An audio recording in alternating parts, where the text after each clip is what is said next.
The hot sun beat down on New Haven as Jake Harrison walked his usual patrol route through the colony's outer perimeter.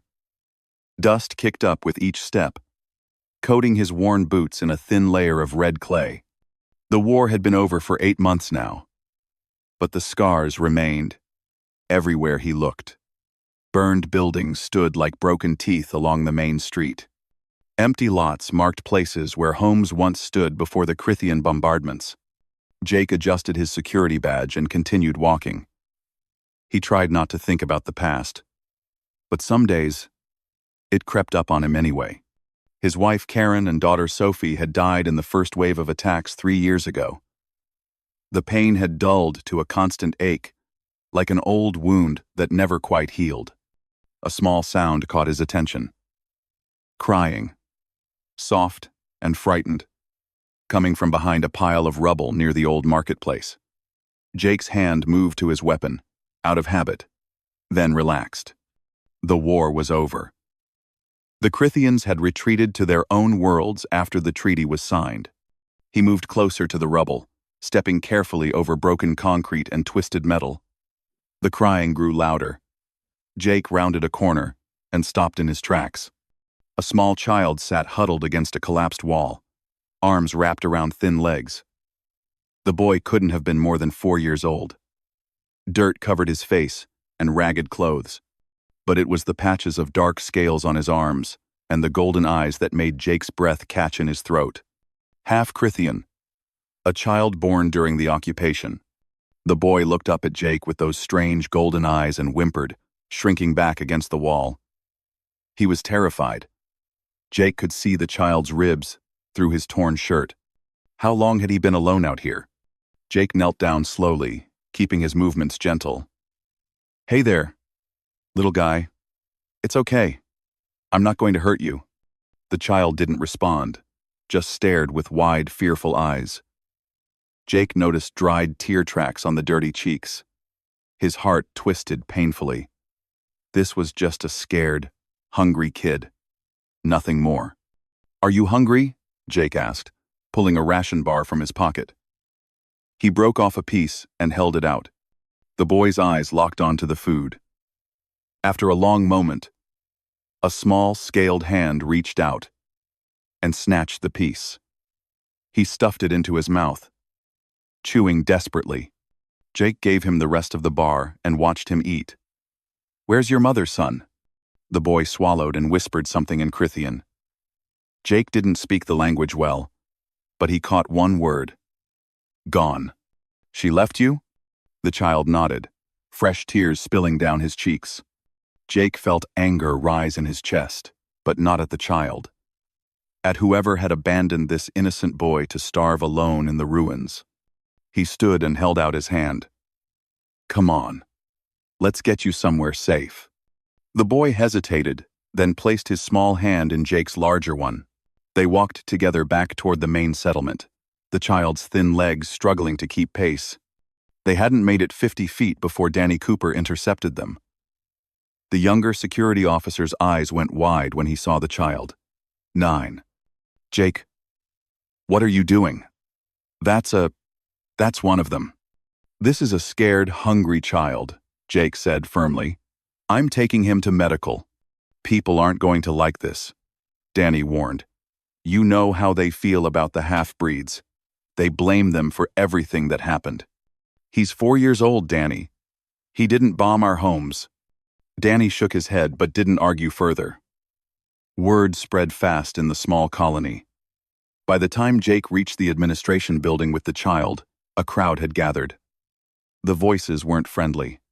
"Get that thing out of here. We don't want Crithian filth in our colony. My husband died fighting them. And you bring one here?"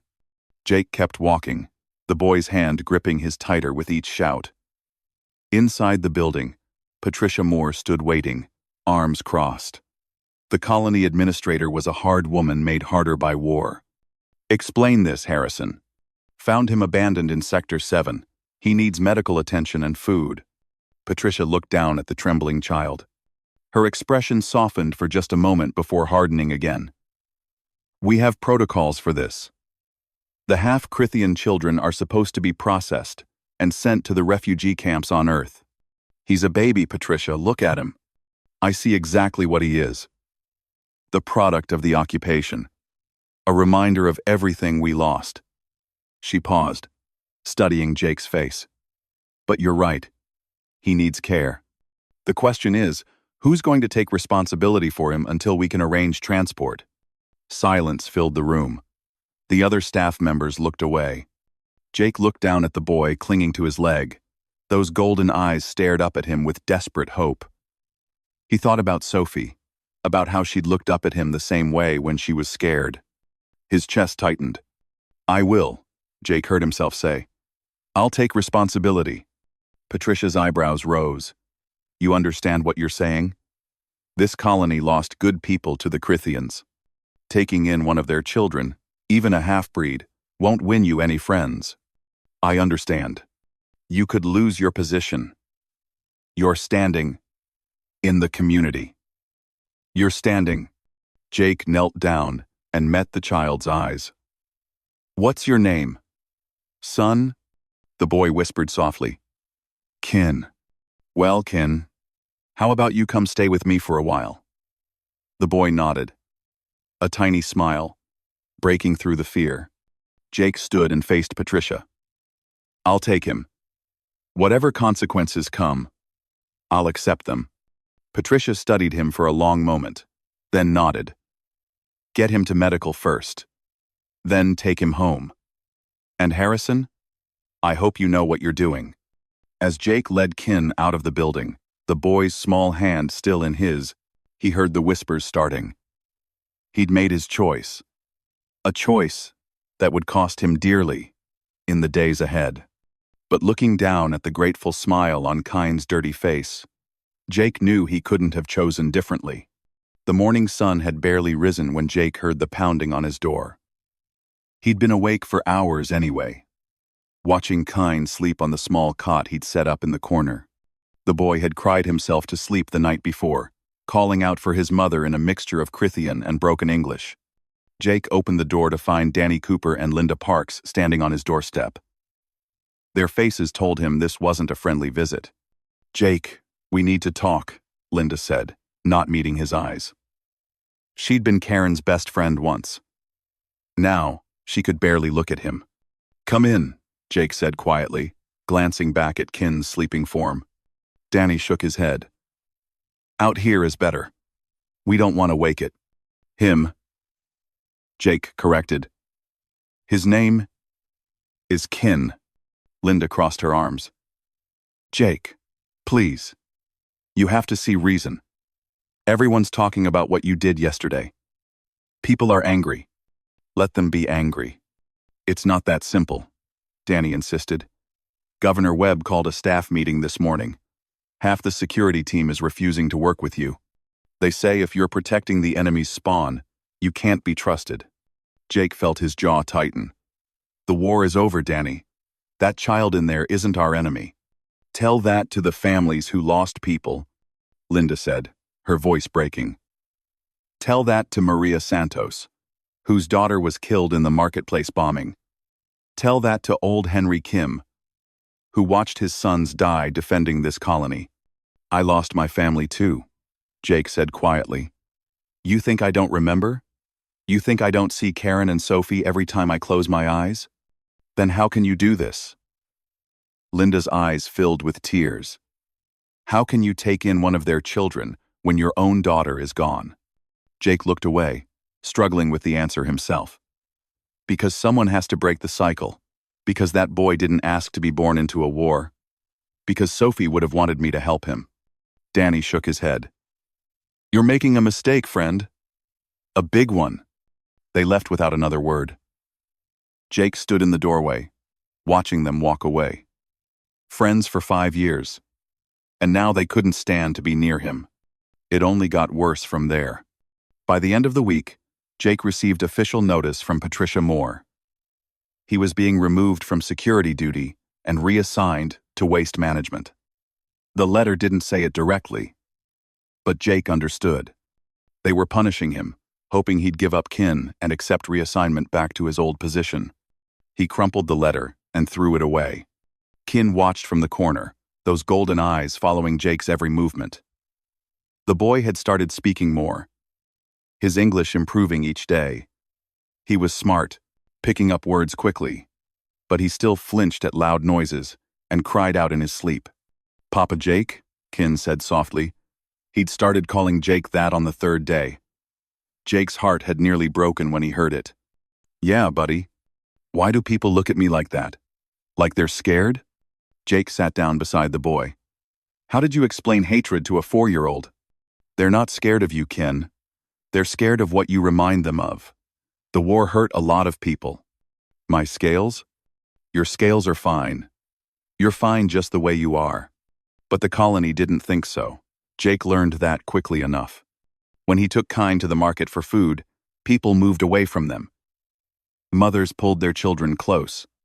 Shop owners served them quickly, eyes down, desperate for them to leave. One old man spat at Jake's feet and called him a traitor. Jake's new job started the following Monday. Waste management meant 12-hour shifts, sorting through the colony's garbage, looking for recyclable materials. It was hot, dirty work that left him exhausted and reeking by the end of each day. The other workers refused to eat lunch with him.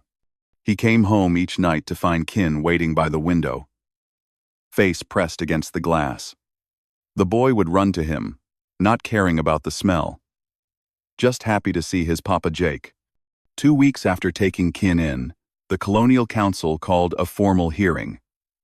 Jake stood in the assembly hall with Kin beside him, facing Governor Charles Webb and the 5 council members. The room was packed with colonists, all of them staring with cold eyes. Governor Webb was a thin man with gray hair and a stern expression. He'd lost his son in the war. Everyone knew it. "Jake Harrison," Webb began. "You stand before this council to answer for your decision to harbor a half-Crithian child against the recommendations of this body. Do you have anything to say?" Jake squeezed Kine's hand gently. "I have plenty to say, Governor. This child was abandoned and starving. I did what any decent person would do. I helped him. Even knowing the consequences?" Councilmember Frank Butler demanded. "Even knowing that child is the product of the enemy's violation of our people?" "No. Kin didn't violate anyone. He's an innocent child. There are facilities for creatures like him," Butler continued. "Mixed bloods who don't belong anywhere. We've arranged transport to Earth, to a detention center that handles such cases." Jake felt Kine's hand trembling in his. "You mean a prison? You want to lock up a 4-year-old boy?" We want to remove a source of division from this colony," Webb said. "Your actions have caused unrest, Harrison. People are angry. Some are calling for your exile, along with the child." "Then exile us both," Jake said firmly. "I won't send Kin to some detention facility to be locked away like an animal. He stays with me." The room erupted in shouts. Some called for Jake's removal. Others demanded Kin be sent away immediately. Governor Webb banged his gavel for order. "This council will take your testimony under advisement," Webb said coldly. "But I warn you, Harrison, your stubbornness may cost you everything. Your job, your home, your place in this community." "I understand, Governor." Webb's eyes narrowed. "Do you? Because from where I sit, you're choosing an enemy's child over your own people." Jake looked down at Kin, who stared up at him with frightened golden eyes. Then he looked back at the governor. "I'm choosing to do what's right. If that costs me everything, then so be it." The council dismissed them. As Jake led Kine out of the assembly hall, he felt the weight of every hateful stare. He'd lost his friends, his job, his reputation. The colony he'd bled for now treated him like a pariah. That night, after Kin finally fell asleep, Jake sat alone in the dark. The loneliness pressed down on him like a physical weight. He'd given up everything for a child that wasn't even his own species. But then he heard Kin's soft breathing from the cot, peaceful and safe. He thought about the smile on the boy's face when Jake taught him new words. The way Kin hugged him each morning. The trust in those golden eyes. Jake stood and walked to the small bookshelf, pulling down one of Sophie's old storybooks. He sat beside Kin's cot and began reading quietly, even though the boy was asleep. Tomorrow would bring more hardship, more isolation, more punishment for his choice. But tonight, Kin was safe. And somehow, that made it all worth it. 6 months passed like a slow river, each day blending into the next. Jake's small apartment had transformed into a real home. Kin's drawings covered the walls, bright pictures of spaceships and strange animals. The boy's laughter filled the rooms now instead of tears. He'd grown taller, healthier, his golden eyes bright with curiosity instead of fear. Jake had adapted to his new life. The waste management job no longer bothered him. He worked his shifts, came home to Kin, and ignored the cold shoulders from the rest of the colony. They had each other. On a quiet Tuesday morning, everything changed. Patricia Moore appeared at Jake's door before sunrise, her face tense with urgency. "We have a situation," she said without greeting. "A Crithian diplomatic vessel just entered orbit. They're requesting permission to land." "See," went tender. "With Crithian diplomatic vessel. With Crithian diplomatic vessel." Jake's heart skipped. "Crithians? Here? Why?" "They won't say. But Governor Webb has granted them permission. They'll be landing within the hour." She paused, studying his face. "Harrison, this might be about the boy." Jake looked back at Kin, still sleeping peacefully on his cot. "They can't have him. Let's not jump to conclusions. Just be ready." The landing created a stir throughout the colony. People gathered at a safe distance, watching as the sleek Crithian ship settled onto the designated pad. Its hull gleamed like polished obsidian in the morning light. Jake stood among the crowd, Kin's hand gripped tightly in his. The ship's ramp lowered with a hiss of hydraulics. A tall Crithian male descended first, his scales a deep purple color. He wore elaborate robes that marked him as someone important. Behind him came 4 others, all dressed formally. And then she appeared. The female Crithian moved differently from the others. Her scales were a lighter shade, almost blue in certain light. She walked with military precision, but her eyes scanned the crowd with desperate intensity. When those eyes landed on Kin, she froze. Kin's grip on Jake's hand tightened painfully. "Mama," he whispered. Jake's stomach dropped. The female pushed past the purple-robed diplomat and started toward them, only to be stopped by Governor Webb's security team. "Please," she said, in accented but clear English. The purple-robed Crithian stepped forward. "I am Ambassador Vex Thor. This is Zara Thix, a citizen of the Crithian Republic. She has been searching for her child for many months. We have reason to believe he is here, in this colony." Governor Webb appeared, flanked by council members.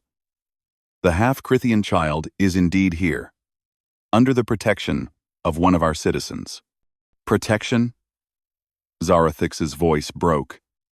"He needed protection because I had to leave him, because my people gave me no choice during the evacuation." Jake found himself stepping forward. Kin pressed against his leg. "You abandoned him. He was starving, alone, terrified." Zara Thix turned to face him fully. Her eyes were the same golden color as Kin's, now filled with tears. "You are the one who saved him? I'm the one who found him, yes. Then you have my eternal gratitude, human." She took a step closer, and the security team raised their weapons.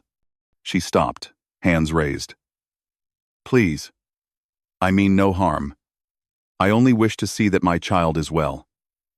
Governor Webb gestured, and the security team lowered their weapons slightly. Zara Thix's gaze dropped to Kin, who had partially hidden behind Jake's leg. Her face crumpled with emotion. Little Kin, you've grown so much. Kin peeked out from behind Jake.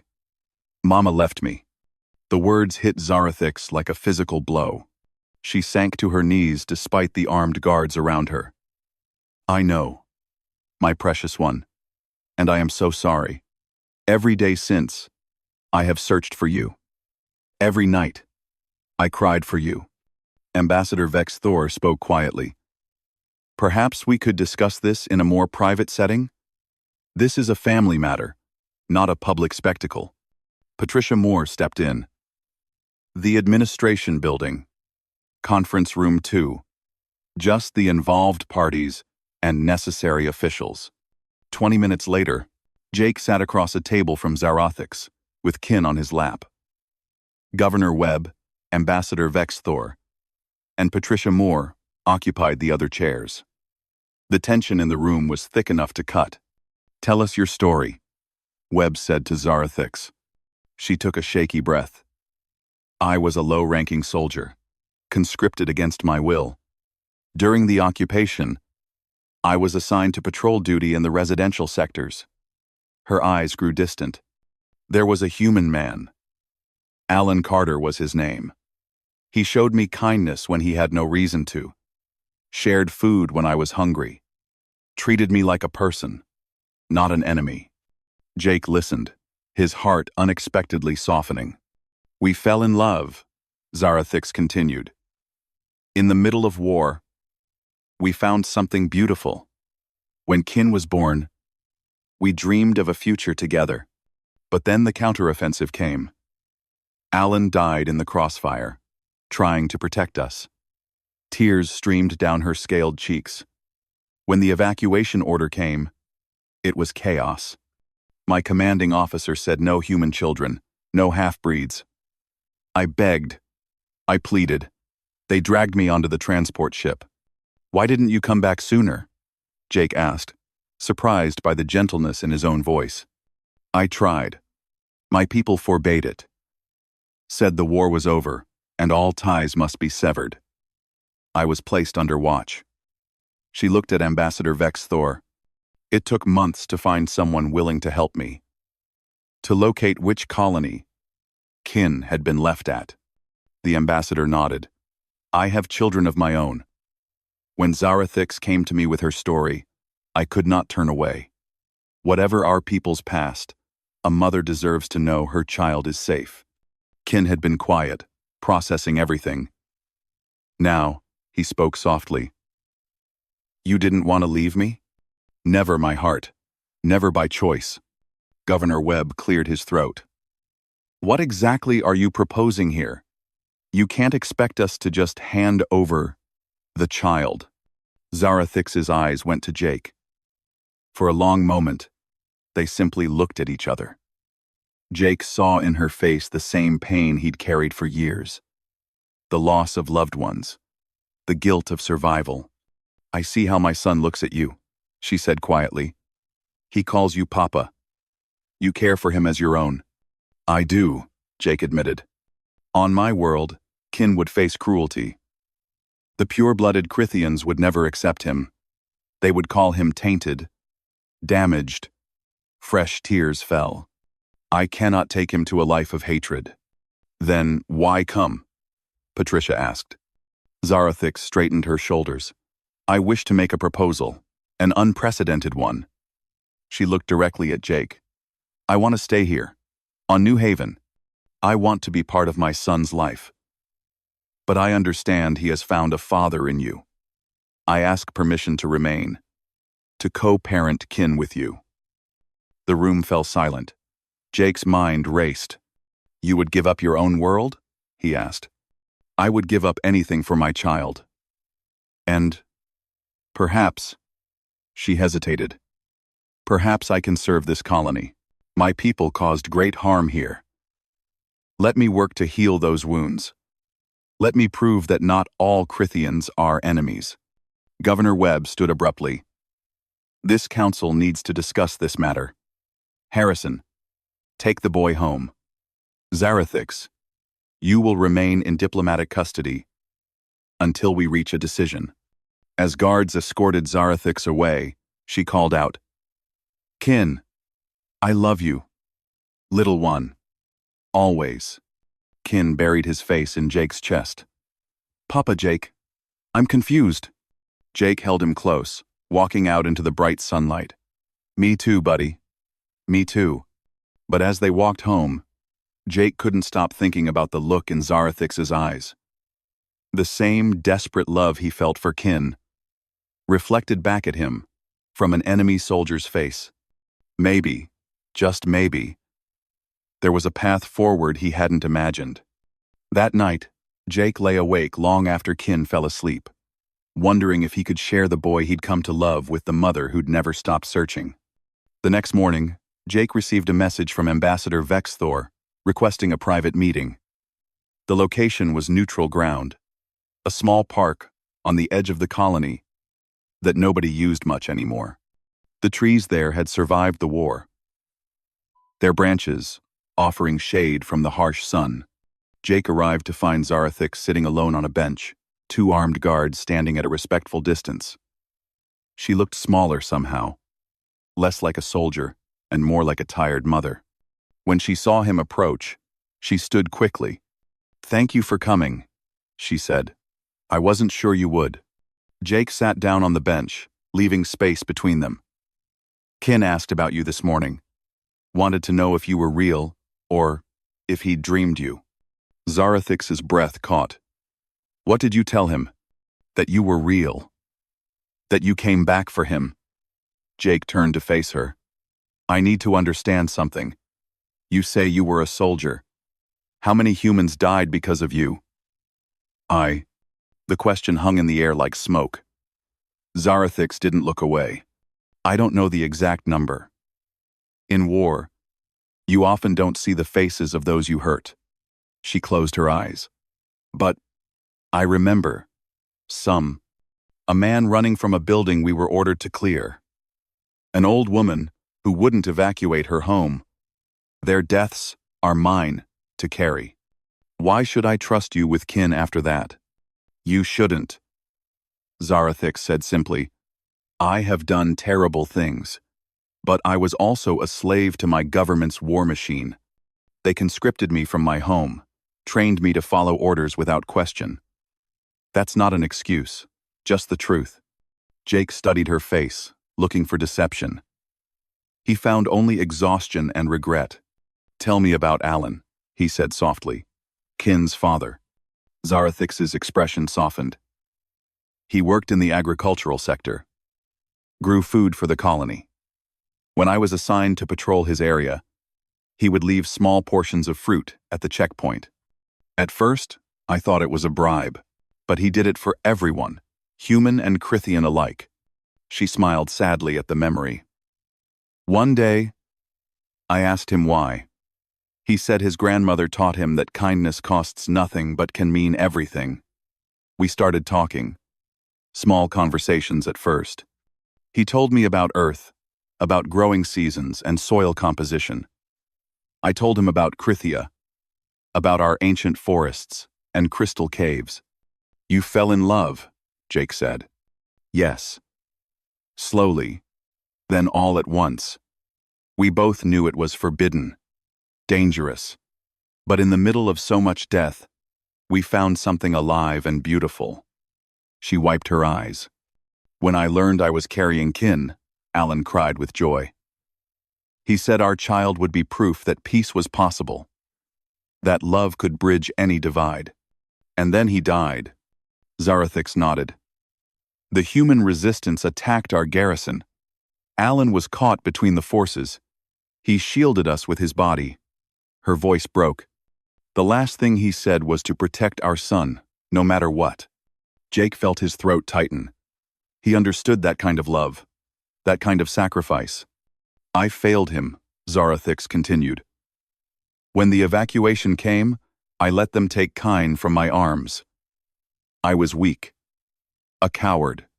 You were following orders. Like you'd been trained to do. That doesn't absolve me." She looked at Jake with desperate honesty. "You asked why you should trust me with Kin. The truth is, I don't deserve your trust. I don't deserve him. But I'm begging you anyway. Let me try to be the mother he deserves. Let me honor Alan's memory by protecting the child we created together. Jake sat in silence, watching leaves drift down from the trees above. Finally, he spoke. I lost my wife and daughter 3 years ago. Crithian bombardment hit the shelter they were in. For a long time, I hated your people. All of you. Zarathix flinched but didn't look away. When I found Kin, something in me wanted to leave him there. To let him suffer like I'd suffered. But I couldn't do it. He was just a scared child. Jake turned to face her fully. That boy saved me as much as I saved him. He gave me a reason to keep going. To hope again. I would never take that from you, Zarathix said quickly. You are his father in every way that matters. I'm asking to share him, not take him away. What exactly are you offering? I want to stay on New Haven. I'll work wherever the colony needs me. I have medical training, engineering skills. I'll contribute however I can. She leaned forward earnestly. I'll live separately if that makes you comfortable. I just want to be part of Kin's life. To watch him grow. To teach him about his Crithian heritage, while you teach him to be human. The colony won't accept this easily, Jake warned. They barely tolerate me now, adding you to the equation. I know. I'm prepared to face their anger. I deserve it. I deserve it. Before Jake could respond, his communicator buzzed. It was Patricia Moore, summoning him to the council chambers. The decision had been made. An hour later, Jake and Zarathix stood before Governor Webb and the full Colonial Council. The chamber was packed with colonists, all eager to hear the verdict. The mood was tense, almost hostile. Governor Webb cleared his throat. This council has debated the unprecedented request made by the Crithian citizen Zarathix. The matter has caused considerable division among our people. Jake felt Zarathix trembling slightly beside him. However, Webb continued, we have heard testimony from Elder Ruth Martinez that has swayed our decision. An old woman stood from the council seats. Ruth Martinez had lived on New Haven for 40 years, longer than anyone else. She'd lost 2 sons in the war. I watched Jake Harrison sacrifice everything for a child that wasn't his, Ruth said, her voice strong despite her age. I watched him choose compassion, when hate would have been easier. He proved something I'd forgotten in my grief, that we're defined not by who we hate, but by who we choose to love. She looked at Zarathix. You are asking to atone for your people's actions, to serve a colony you once fought against. That takes courage. Ruth turned to the crowd. We can choose to continue the cycle of hatred, or we can choose to break it. Jake Harrison made his choice. I'm making mine. I support allowing Zarathix to stay. Murmurs rippled through the chamber, some supportive, many angry. Governor Webb raised his hand for silence. The council has voted. By a margin of 4-3, we will allow Zarathix to remain on New Haven under the following conditions. She will be subject to monitoring for a trial period of 6 months. She will contribute to the colony's welfare through community service. And she will share parenting responsibilities with Jake Harrison, who retains primary custody of the child Kin. Zarathix gasped, covering her mouth with her hands. Tears streamed down her scaled cheeks. Furthermore, Webb added, his tone warming slightly, Jake Harrison is hereby reinstated to his position in colony security, effective immediately. Jake felt the weight lift from his shoulders. Not all of it, but enough to breathe easier. As the crowd dispersed, some glaring, some nodding in approval, Ruth Martinez approached them. Don't make me regret this, she said to Zarathix. You won't, Elder. I swear it. Ruth turned to Jake. You've got a good heart, Harrison. Your wife would be proud. Jake's eyes stung. Thank you, Ruth. That evening, Jake brought Kin to meet Zarathix properly at the small quarters the colony had provided her. The boy was nervous, hiding behind Jake's leg again. Zarathix knelt down to his level. "Hello, little Kin. I know this is strange and scary, but I want you to know something. Your Papa Jake is a hero. He saved you when I couldn't. I will always be grateful to him for that." Kin peeked out. "Are you staying? If you'll have me, yes. I want to be your mama again.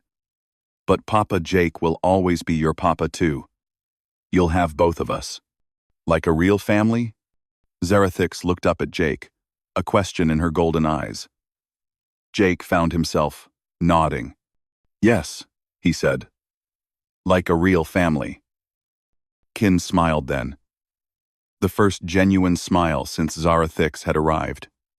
He stepped forward and took his mother's hand, then reached back for Jake's.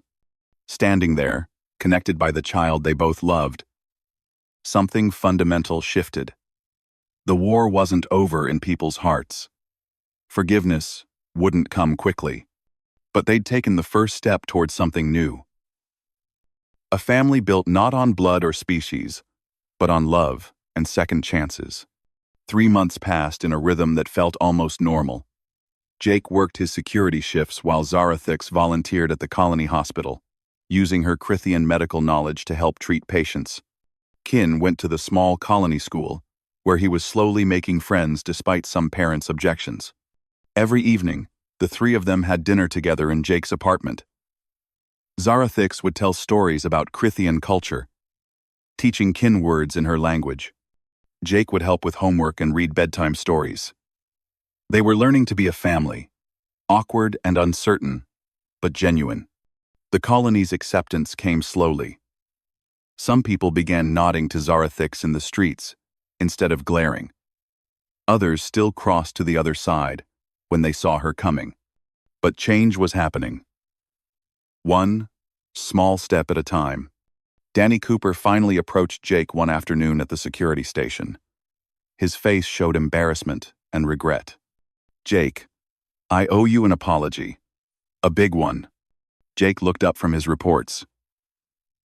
"I was wrong. About Kin. About what you did. I let my anger at the Crithians blind me to what was right in front of me." Danny shifted uncomfortably. "That kid is happy and healthy because of you. And Zarathix, she's been helping people at the hospital. Saved old Marcus Chen's life last week with some Crithian technique our doctors didn't know." "I appreciate you saying that," Jake said quietly. "Can we get coffee sometime? Like old times?" Jake smiled. "I'd like that." But not everyone was ready to forgive. Frank Butler, a council member who'd voted against allowing Zarathix to stay, had been organizing resistance. He held secret meetings with other colonists who still harbored deep hatred for the Crithians.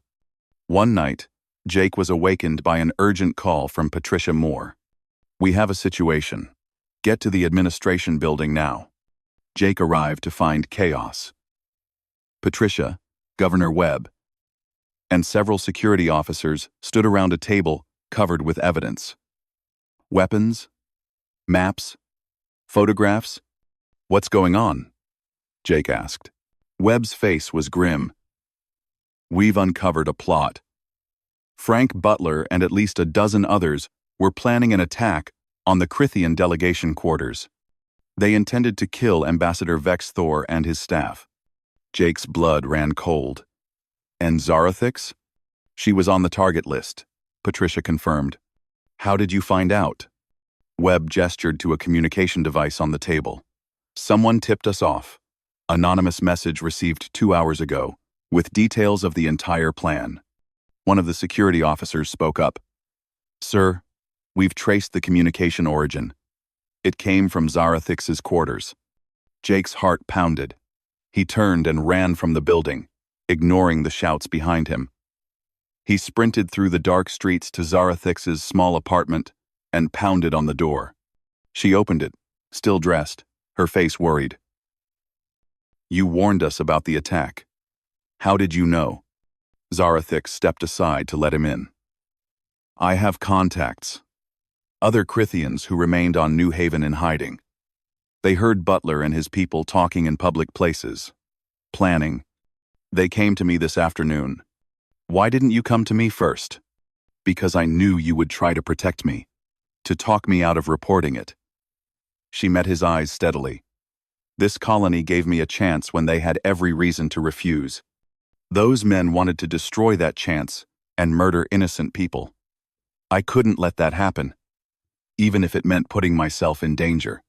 Jake realized he was shaking. You could have been killed if Butler found out you exposed him. Better me than Ambassador Vexthor and his staff. Better me than the fragile peace we're building here. Before Jake could respond, his communicator buzzed. It was Patricia, again. Harrison, we've arrested Butler and his conspirators. We need Zarathix to give testimony about her sources. The next morning, the entire colony gathered in the assembly hall. Governor Webb stood at the podium with Zarathix beside him. Jake sat in the front row with Kin on his lap. Last night, we prevented a terrible tragedy. Webb began. A group of our own people planned to commit murder in the name of revenge.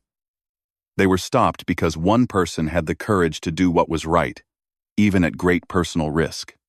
He gestured to Zarathix. This Crithian woman, who has every reason to fear us, who has faced hatred and suspicion since arriving here, chose to protect us. She saved human lives. Webb turned to face her directly. On behalf of this colony, I thank you. And I formally apologize for doubting your intentions. The hall was silent for a moment. Then Elder Ruth Martinez stood and began to clap. Slowly, others joined. Not everyone, but enough. The sound filled the chamber. Zarathix's eyes filled with tears. She bowed her head in gratitude. After the assembly, as people filed out, many stopped to shake Zarathix's hand or thank her personally. Jake watched the transformation happening before his eyes. She was no longer just the enemy who'd stayed. She was becoming one of them. That evening, after Kin was asleep, Zarathix came to Jake's apartment. They sat together on the small balcony, watching the stars. I never imagined this, she said softly. When I came here, I only hoped to see Kin again, to know he was safe. And now? Now I have more than I dreamed possible. A son who knows his mother. A community that's learning to accept me. She looked at Jake. And a partnership with someone I respect deeply. Jake felt warmth spread through his chest. Over the past months, he'd grown to admire Zarathix. Her strength, her dedication to Kin, her determination to make amends for her past. There's something I need to tell you, Zarathix continued. In Crithian culture, we have a bonding ceremony. It's not marriage exactly, but a formal recognition of family units. I would like to propose we go through this ceremony. For Kin's sake, so he has the security of knowing we are committed to raising him together. What would that mean exactly? It would mean we are recognized as Kin's parents officially. Both of us, equally. It would mean we pledge to support each other in raising him, to honor each other's role in his life. She hesitated. It's a lifetime commitment, Jake. I understand if that's too much. Jake thought about the past 9 months. The journey from finding a starving child in the ruins to sitting here with that child's mother, planning a future together. It wasn't the life he'd imagined. It was stranger, more complicated, and somehow more beautiful. Yes, he said, let's do it. For Kine. Zarathix smiled, the first truly joyful smile he'd seen from her. Thank you. Alan would have liked you, I think. You both had the same kind heart. 2 weeks later, they held the bonding ceremony. It was small, attended by Elder Ruth, Danny and Linda, Patricia Moore, and Ambassador Vexthor. Kin stood between Jake and Zarathix, holding both their hands. The Crithian ritual involved speaking vows in both languages and exchanging braided cords that symbolized intertwined lives. When it was done, Kin looked up at them with pure happiness. "We're a real family now?" Jake knelt down. "We've been a real family for a while, buddy. This just makes it official. Gud, Gud. Gud, Gud. Can we get a pet?" Kin asked innocently. Both Jake and Zarathix laughed, the tension of the ceremony breaking. "Maybe a small one," Zarathix said. "We'll talk about it," Jake added.